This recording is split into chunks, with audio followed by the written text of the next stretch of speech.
Today's gospel reading contains a very powerful message, and I don't want to camouflage that message by being verbose. So we're going to get right into the gospel reading itself, at least one small section of the gospel. So let's take a look at a small section of the gospel. This is the 21st chapter of Matthew. This occurs right at the beginning of the gospel that I just read. This is verse 33 and 34. Let's take a look at it together.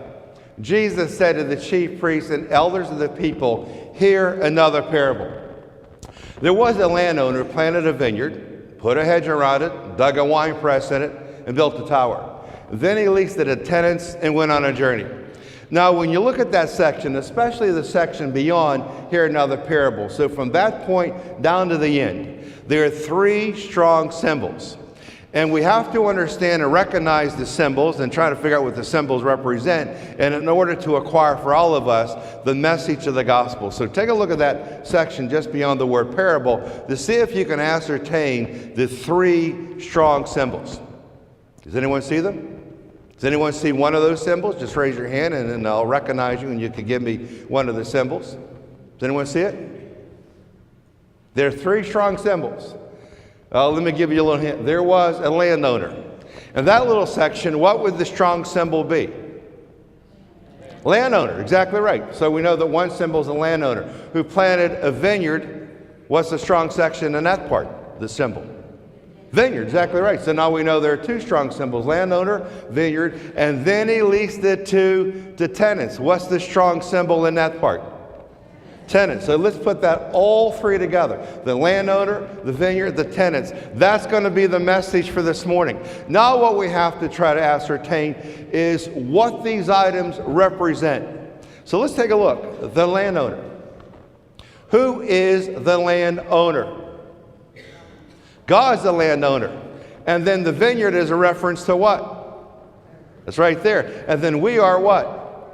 Tenants. We're all tenants. So that is an incredible idea that God's the landowner, the earth is the vineyard, and we are the tenants. And that should be a very scary thought. We are the tenants. I looked up this word in Webster's dictionary, the word tenant, and it's a Latin word which simply means this: to hold on to something for a short period of time. Oh, that's a scary thought, isn't it? We are all tenants, without exception here. We are all tenants. We're holding on to something for a short period of time. So what you are holding on to isn't going to be yours for long. You know, some years ago, I've probably already been a priest about 10 years. For some reason, I decided to get a real estate license. I'm not too sure why. I never used it. If anyone here knows why I did that, stay after and let me know, because I sure don't know. But as I'm studying for this real estate license, I had to take some prerequisite courses to eventually take the test. I ran across this very interesting real estate principle concept called an abstractive title. Now, the abstractive title is a very interesting little idea. Here's what it is. And for anyone here that's going to be trying to acquire a real estate license, you definitely want to bone up on the abstractive title, because it is in every real estate test. It's a uniform section of the test. An abstractive title is a condensed history of your property, the list the current and all former owners of your property all the way back to William Penn. Now, William Penn was the original owner of this entire state of Pennsylvania. Matter of fact, when he was given this tract of land by King George of England in 1670, his tract of land went all the way to the Atlantic Ocean. It comprised central to southern New York, the entire state of Pennsylvania, and northern Maryland. That all belonged to William Penn.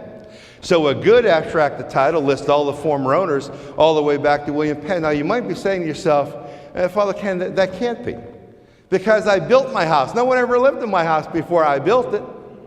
So that can't work. Well, strictly speaking, now buildings, garages, homes, that's considered real estate. But strictly speaking, the land is the true real estate, the property. You know, there's a sign down there in front of Sheets, right in front of Sheets off to the corner. It says Lower Borough was incorporated in 1956. So that's when Lower Borough was officially recognized, this tract of land, as Lower Borough. But the land itself that comprises Lower Borough, that land, that property has been here since the creation of the world. So let me share with you again the abstracted title, because when you understand what it means, it's a scary thought. It is the condensed history of your property, that lists the current and all former owners all the way back to William Penn. Now that means that all those former owners were people who thought they would own that land forever. Now let's take it just one step forward. That also means what? That means that one day in a not too distant future, you are going to be considered what of your property? A former owner. They're going to be a former owner, like it or not. You're not going to have it forever. All you are is a tenant. That property you live on, the home, but more importantly the land, it isn't going to be yours much longer. Anyone here paying on a mortgage? Don't raise your hand. But if you're paying on a mortgage, you're working really hard to make money to make those mortgage payments, you might want to call your banker up on Monday, tomorrow, because he's running a massive con on you. He's got you paying on something that's never going to be yours forever. You believe it is. That's why you're working so hard to pay the house off. But it's not going to be. And here's what's going to happen. When you make your last mortgage payment, and that's going to feel really good, then you're going to get a thing called the clear and free title of your property, of your land. It's finally yours. You know what you better do? You better hold on tight to it. Between your thumb and your index finger, hold on tight to that clear and free mortgage, because when you take your last breath, at the very moment you take your last breath, you know what's going to happen? Someone's going to walk over and slip it right out of your hand and say, guess what? It's mine. It's no longer yours. You are now a former owner of what you worked so hard to acquire. That's the way it works. It might be given to a son or daughter through inheritance, and they're going to say, thanks, Mom, Dad. You guys worked hard, and I got it by inheritance. I appreciate it. But it's going to belong to someone else. I was visiting a house about a year ago, and I got into this house, and the family's taken me through their home. They have a nice home, so a lot of people, when you get to their home for the first time, sometimes they want to show you their house, and they walk you through. And I noticed that there absolutely weren't any pictures hanging on a wall, not one picture. And I love hanging pictures on a wall, so I found that kind of unusual. And I said to the lady, you don't have any pictures on a wall? She said, yeah, because I don't want to put any holes in a wall. And if you do that, if you don't hang up any pictures because you don't want to put any holes in a wall, you better hang up those pictures. You better put the holes in a wall. Why is that? Because the next guy is. Someone else is going to become the owner of your home, and they're going to hang up all the pictures you want. And what you're doing right now, you're preserving your walls for that guy. You don't even know him. That should be part of the real estate ad. No holes in a wall. You know, that's an amazing thing when you think about it. That's unfortunately the way life works, is that unfortunately we don't get to have and own what we work so hard to get forever. You know, a lot of people nowadays don't use their dining room. And so they have the dining room next to the kitchen. Every so often, you know, there are some people who look at that and say, you know, what we should do is tear down this wall and expand the size of the kitchen. We don't use the dining room. Well, a lot of people say they don't want to do it because they don't want to mess up the house. You know what I say? Knock down the wall. Why? Because the next guy is. Now, let me just add a little codicil to that. Only knock down a wall if it is not a bearing wall. Because you might lose the whole house if it's a bearing wall. You know, that's a pretty interesting gospel. God is the landowner. He owns absolutely everything. He owns this church and the property, the ground of Lower Burrell, New Canada. It's all his. And we're living on his vineyard, which is the earth. It all belongs to God.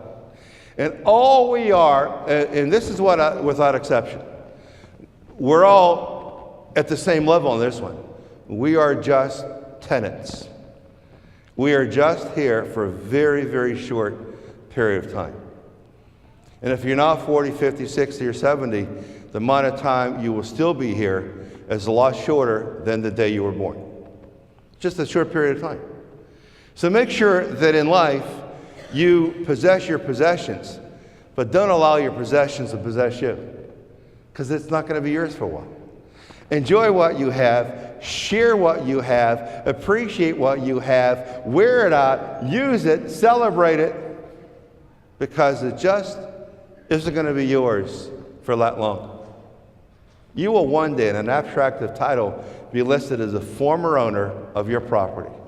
Someone else will own what you're working so hard to take care of. All we are tenants in God's earth, and He owns everything.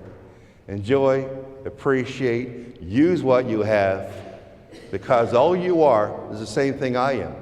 We're just tenants, holding on to what God has given to us for a short period of time, because what He has given to you, He's going to be taking back in the not too distant future.